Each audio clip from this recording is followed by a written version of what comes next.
Salut les amis, je suis contente de vous retrouver pour une vidéo qui est très intéressante parce qu'aujourd'hui je vais revoir les choix que j'avais fait l'année dernière.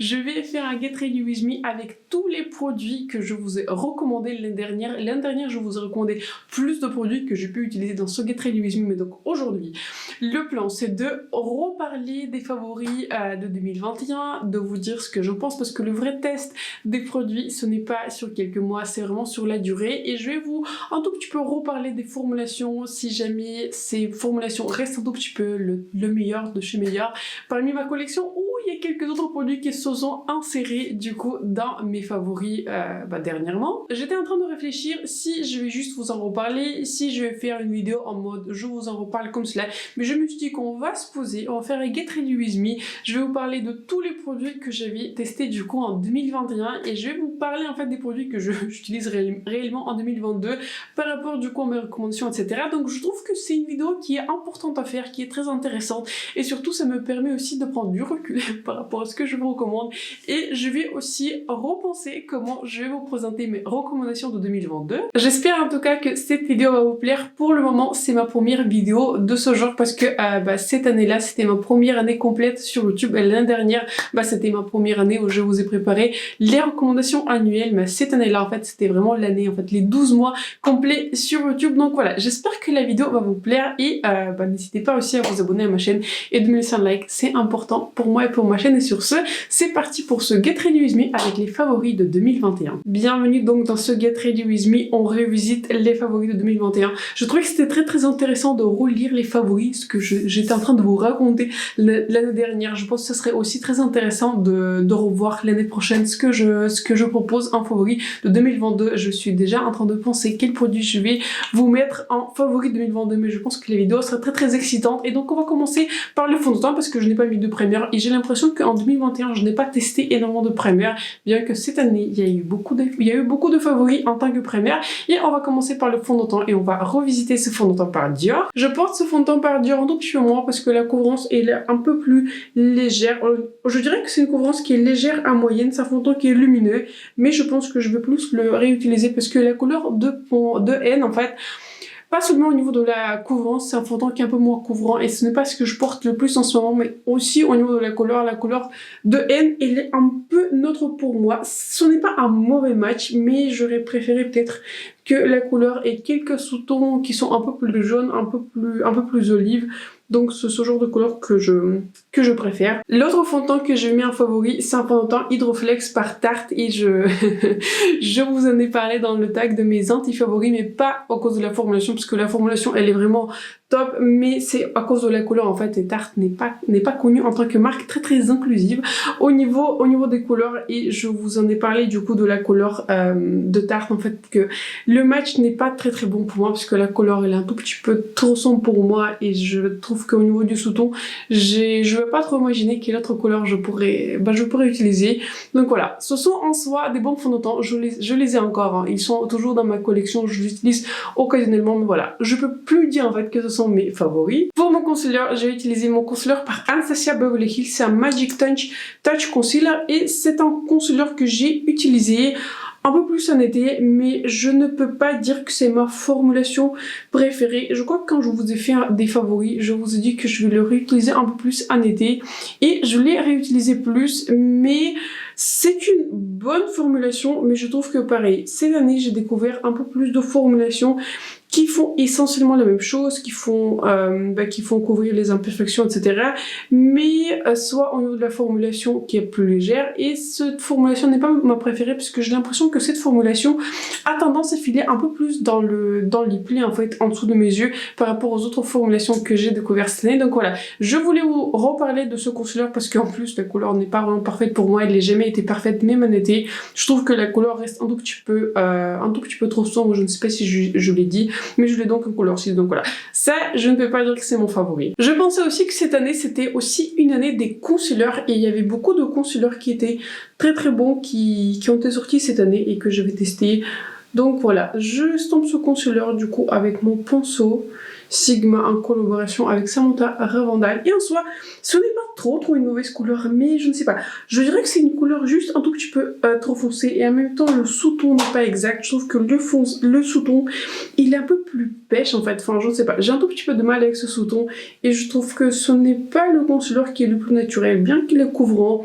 Voilà, je trouve que c'est un concealer qui aurait pu être un peu plus léger et un peu plus naturel. Quand j'étais en train de regarder les produits que j'ai mis dans les favoris de 2021, j'étais très étonnée de voir que je n'ai pas mis de poudre, donc je suppose que j'ai utilisé ma poudre habituelle. J'ai utilisé la poudre par Huda Beauty. Je vais commencer par presser cette poudre sur mon dessous des yeux et je vous avoue que le concealer a déjà commencé à se mettre dans les plis de paupières et je ne crois pas en fait que ça a été le cas quand j'avais testé pour la première fois, mais donc voilà. Pas la plus grande fan de ce concealer. Je trouve qu'en fait, j'étais en train de me regarder dans le petit miroir et en fait, je sais pas. Je trouve que ce concealer fait un tout petit peu plus un effet masque. Certes, c'est un concealer qui est très couvrant, mais je ne sais pas. Je trouve que, enfin, je me répète encore une fois, je trouve que c'était un bon concealer quand je l'ai découvert, mais je trouve que depuis, j'ai découvert beaucoup plus de concealers qui sont aussi couvrant mais beaucoup plus naturel. Pour mes bronzers slash palettes slash blush, j'ai mentionné plusieurs produits. Je pense que je vais utiliser aujourd'hui ce trio par Anastasia Beverly Hills. Je l'ai du coup en couleur Italian Summer et je l'utilise assez souvent et très souvent en fait. Je le prends avec moi si je voyage, si je pars quelque part pour un week-end parce que bah c'est parfait en fait. Il y a 3 couleurs et un autre bronzer en fait que j'ai mentionné, c'est le bronzer par Flower Beauty, mais ce bronzer je ne crois pas que vous pouvez l'acheter en France. Je ne crois pas que la marque Flower Beauty est disponible en France, donc voilà. Je pense que c'est sur ce bronzer qu'on va partir aujourd'hui. Je mets donc ce bronzer sur mon visage et je l'adore toujours ce bronzer. Je trouve que c'est un bronzer qui est un tout petit peu trop pigmenté, enfin il est bien pigmenté, donc il faut vraiment en prélever peu et il faut en prélever en fait avec un gros pinceau. Autrement vous allez... vous avez... comment dire, vous avez une possibilité d'en prélever trop et avoir du mal à l'estomper, mais je trouve que c'est un joli trio. Je continue à l'utiliser même si je suis chez moi, même si je me maquille. Je trouve que c'est très pratique qu'il y a 3 produits en fait dans ce trio, donc voilà. Je continue vraiment à aimer ce trio, je vous l'ai recommandé. Je crois que ce trio là il était relativement cher, je crois qu'il coûtait 62 €, mais depuis je l'ai vu plusieurs fois en promo, donc je continue à recommander ce produit. Je trouve que c'est un produit parfait si vous voulez avoir en fait tout dans une seule palette. Je trouve que la couleur de blush est jolie, la couleur de highlighter aussi est pas mal jolie. Pas ma formulation préférée, mais la highlighter ça va, franchement ça va.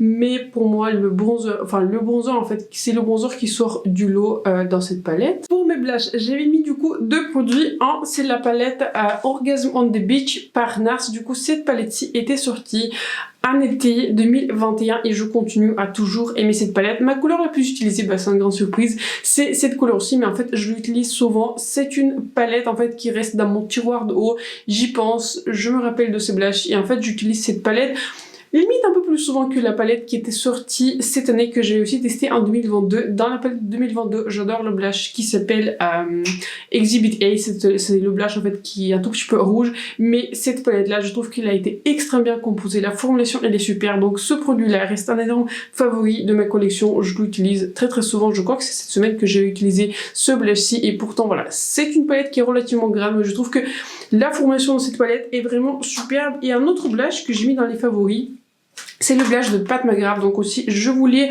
ressorti. C'est pas celui-là. C'est le blush de Pat McGrath en mono et je l'ai du coup en couleur Desert Orchid. Je vous montre cette jolie couleur, mais j'ai envie de vous dire en fait que c'est une belle formulation. Ça reste mon favori, mais si je devais à choisir, je vous conseillerais plutôt de partir sur ces duos. Vous voyez, j'ai un duo et là je vous remontre à nouveau le mono. Les gens disaient en fait que c'est la même formulation, mais je ne pense pas. Je ne pense pas. Je trouve que cette formulation, elle est plus pigmenté mais en même temps le plus difficile à estomper. Je trouve que des fois j'ai un tout petit peu de mal à estomper ce blush, même si je prends, je ne sais pas, le pinceau le plus fluffy, j'ai l'impression que je laisse des fois un peu une tache, mais ça n'arrive pas avec cette couleur de blush. Je trouve que cette couleur en fait dans cette formulation là s'estompe beaucoup mieux, bien que la couleur est limite plus foncée que cette couleur-ci. Donc voilà, si je devais choisir, je préfère cette formulation en duo, mais cette formulation en mono reste aussi une belle formulation de blush. Je pense qu'aujourd'hui on va partir sur le blush par Pat McGrath. je trouve que ça fait un petit moment que je ne l'ai pas utilisé et comme je vous ai dit, voilà, je continue à l'aimer. C'est une jolie formulation. C'est une couleur aussi qui est très jolie. C'est une couleur qui est pêche et c'est une couleur aussi qui a une luminosité. Ce n'est pas une couleur qui est complètement mate. Mais voilà, c'est un très joli blush, mais je pense qu'à choisir, je préfère les blushs de la palette NARS. Je trouve que la formulation est un peu plus jolie de la palette que je vous ai montrée, qui est discontinuée. Maintenant, vous pouvez plus l'acheter. Mais vous savez, je me suis surprise plusieurs fois en fait que bien que cette palette Orgasm on the Beach dont on a parlé, bien qu'elle est discontinuée, vous pouvez plus jamais l'acheter. Et en fait, des fois, je la mentionne juste par elle-même parce que je trouve que la formulation dans cette palette-là, elle est vraiment topissime. Je l'adore. Je trouve que voilà, NARS, ils font de très bons blushs. Ça, il faut leur accorder. Ils font partie de mes blushs préférés et pour une bonne raison parce que voilà, les blushs par NARS sont très beaux, mais ce blush par Pat McGrath aussi, ça reste un favori. Bah, la preuve que j'ai aussi acheté un duo, voilà, alors que je pensais que c'est exactement la même formulation. On a enfin le produit qui est crème et il s'agit du coup du highlighter par Huda Beauty. Je ne crois pas que vous pouvez encore l'acheter. Je crois que ça a été édition limitée. Je les ai eu soldés pendant les soldes de Black Friday de cette année et je ne crois pas que cette version elle est disponible. Elle était disponible uniquement sur le site d'Huda Beauty, là où je l'avais acheté, mais je ne crois pas que cet highlighter en fait il était arrivé chez Sephora. Bah, n'hésitez pas à partager un commentaire où vous l'avez acheté et si vous l'avez acheté, mais en tout cas je crois que c'était un highlighter qui est exclusif aussi de Huda Beauty si ma mémoire est bonne. Donc aujourd'hui on va l'utiliser. Un autre highlighter qu'on va utiliser aujourd'hui, bah, on va utiliser le combo par Huda.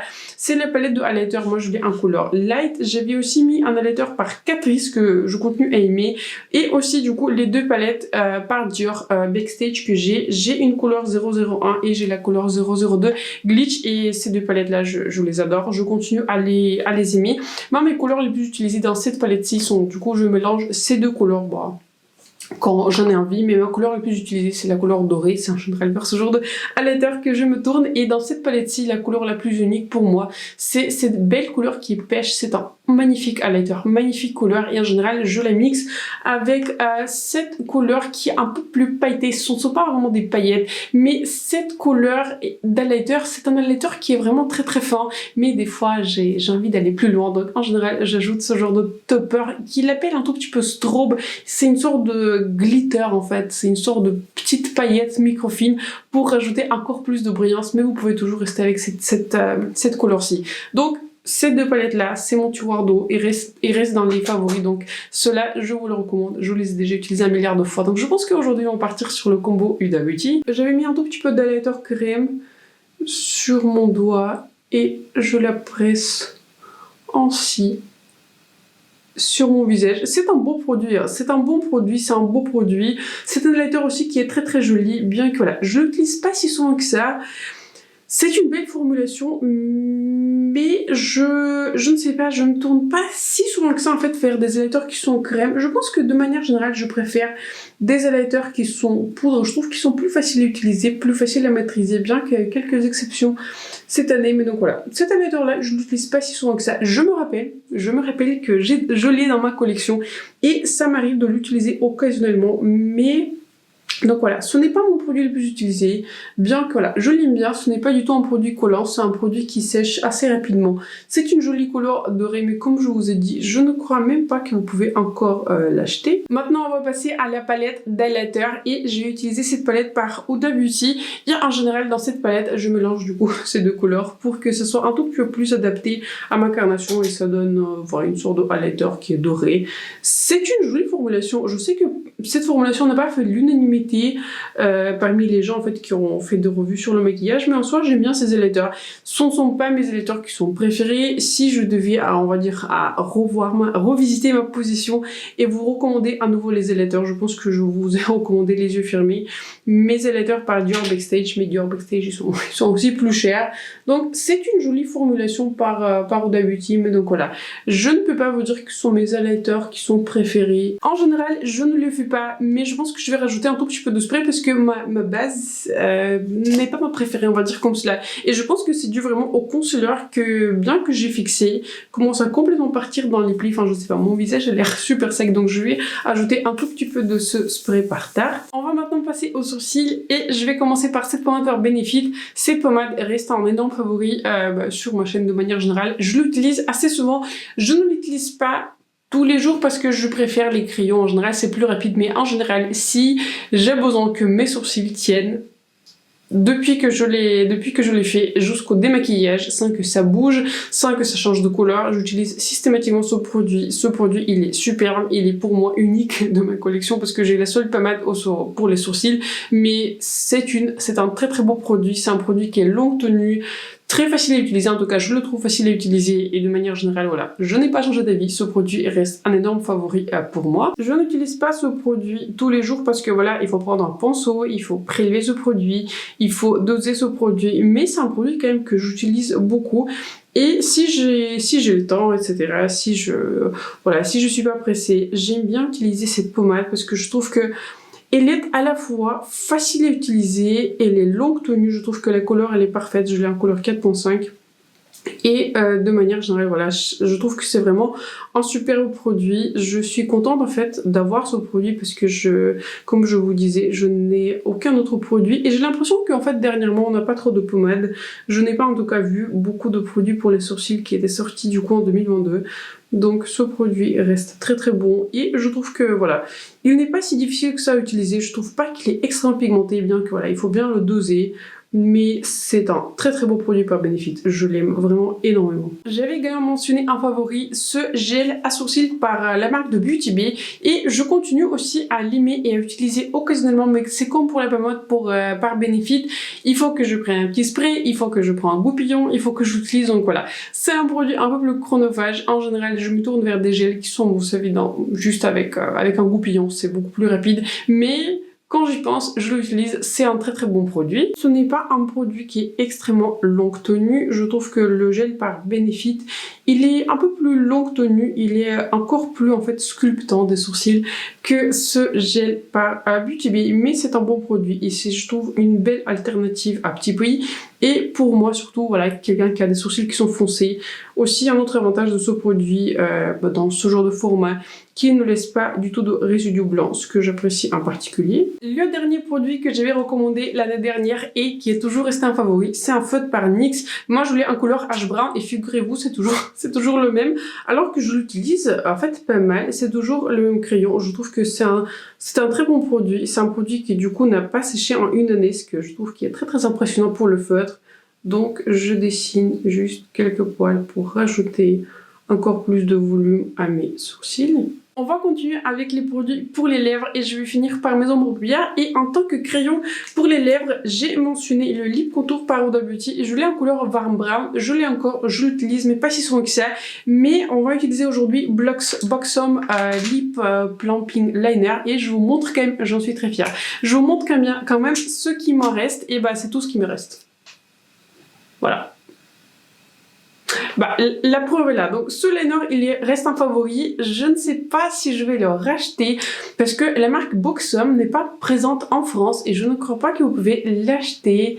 Mais c'est un très très beau liner. C'est un liner qui est crémeux, la couleur elle est belle, c'est une très très belle formulation. En tant que rouge à lèvres donc, je vous ai recommandé 3 formulations l'année dernière. Et la première formulation c'était le rouge à lèvres par Rare Beauty, le lip soufflé en couleur Courage. Je l'adore toujours, il est superbe. Je l'utilise très très souvent, surtout la couleur Courage, enfin j'ai la seule couleur, la couleur Courage. Je l'utilise souvent avec des maquillages qui sont un peu plus violets, un peu plus rosés. Si j'en fais, donc superbe formulation, je l'adore. Je pense qu'aujourd'hui on va utiliser ces rouges à lèvres par Huda Beauty et la dernière formulation que j'ai recommandée l'année dernière c'était le rouge à lèvres par Melt en couleur Working Girl.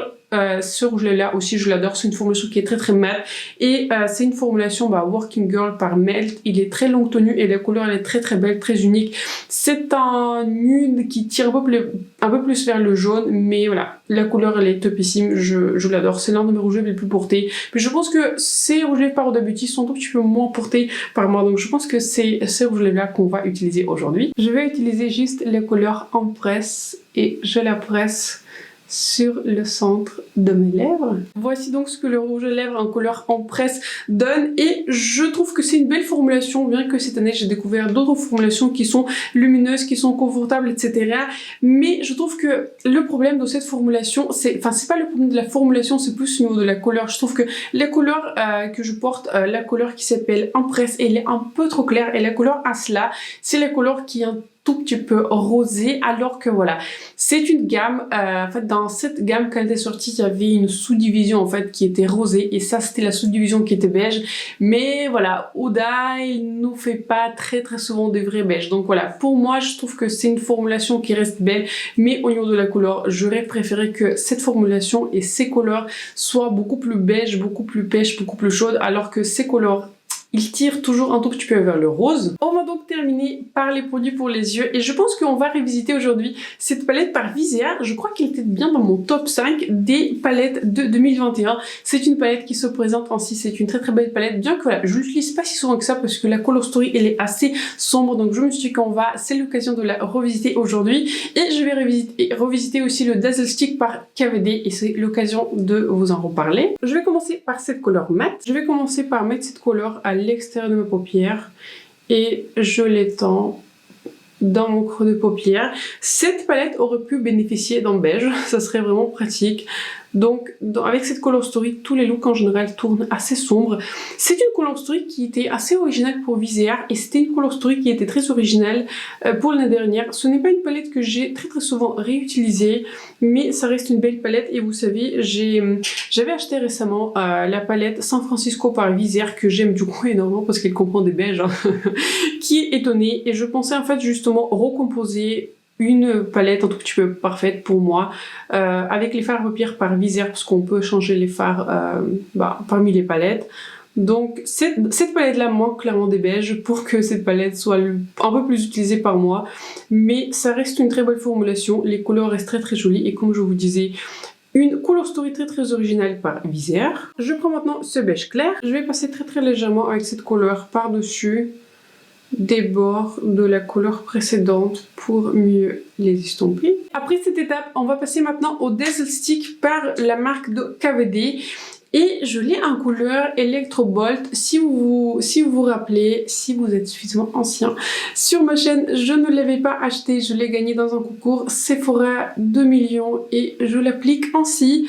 Je l'aime bien, je l'ai utilisé pour mon mariage pour donner un peu plus de brillance, mais en fait, j'ai l'impression que ce stick, il a un tout petit peu de mal à sécher sur moi. Je sais que j'ai des paupières grasses et je vous ai dit ça plusieurs fois, mais pourtant voilà. J'ai appliqué le primer, en fait, des fois j'ai l'impression que j'ai besoin de le fixer avec des ondes paupières qui sont poudre parce que il a un tout petit peu de mal à sécher et j'ai l'impression que même plusieurs heures plus tard, il reste un tout petit peu collant et ce n'est pas la sensation que j'aime en particulier. Pourtant, c'est une belle formulation. C'est une formulation qui part pas du tout dans le pli de paupière, pas du tout. C'est une très belle formulation. Mais voilà, j'ai l'impression que des fois, il a du mal en fait à sécher par lui-même et j'ai besoin d'appliquer des fards à paupières poudre. En fait, j'ai besoin de le fixer un tout petit peu pour pour que je n'ai pas cette sensation qu'il colle. Donc voilà, ça reste une belle formulation. La facilité d'application, il n'est pas du tout kiki, il ne souligne pas la texture, c'est une magnifique formulation. Donc voilà, je trouve que c'est une formulation que je suis contente d'avoir, je l'utilise et je continue à l'aimer. Je trouve que la couleur elle est très jolie, c'est une couleur qui est pêche avec des reflets qui sont vertes, magnifique couleur, mais je ne peux pas vous dire que c'est la couleur c'est le produit que j'utilise le plus, c'est plutôt pour moi un produit pour une occasion spéciale parce que voilà, des fois j'ai l'impression qu'il a un tout petit peu de mal à sécher sur mes paupières. Je prends maintenant cette couleur-ci, je vais la rajouter dans mon coin interne pour highlighter mon coin interne et tout ce qui reste je vais appliquer sur mon sourcil. Et pour le mascara l'année dernière, mon favori était le mascara Sky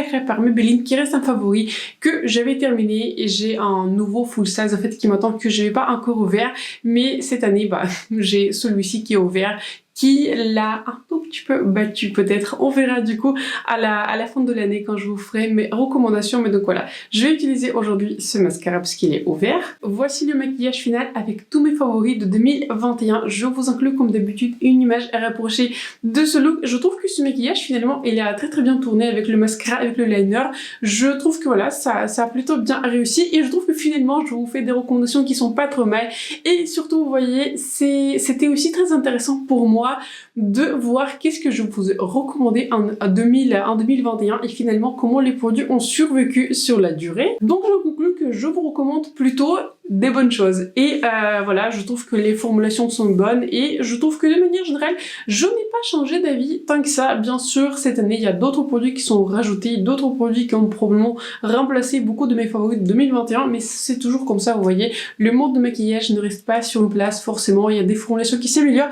Et par rapport au concealer, le seul produit que je vous déconseille, c'est le concealer par Anastasia, mais j'étais en train de regarder et je pense que c'est le concealer qui a très mal agi, parce que je me rappelle l'année dernière, il ne s'est pas comporté comme cela, mais j'ai l'impression qu'en fait qu'il est devenu beaucoup plus épais, même quand je l'ai appliqué, en fait, il est devenu beaucoup plus épais, et en fait, je viens de voir qu'il a que 6 mois, en fait, de vie, donc ce produit va partir, en fait, dans les produits terminés, puisque je trouve qu'il a visiblement expiré, il ne performe pas aussi bien qu'il a performé quand je l'ai revu. Et ceci clôture donc ma vidéo, j'espère que celle-ci vous a plu, j'espère que celle-ci vous a été utile. Si ça a été le cas, n'hésitez pas à vous abonner à ma chaîne et de me laisser un like, c'est important pour moi et pour ma chaîne, et surtout si vous voulez voir ce genre de vidéo l'année prochaine, je pense que ce serait très intéressant de le faire. Sur ce, je vous souhaite une excellente soirée, je vais poster probablement cette vidéo lundi, j'espère que vous allez bien, j'espère que vous passez un bon moment, donc courage pour quelques semaines qui restent jusqu'aux fêtes de fin d'année. Sur ce, je vous souhaite une excellente soirée et on se retrouve très bientôt dans ma prochaine vidéo. Bye!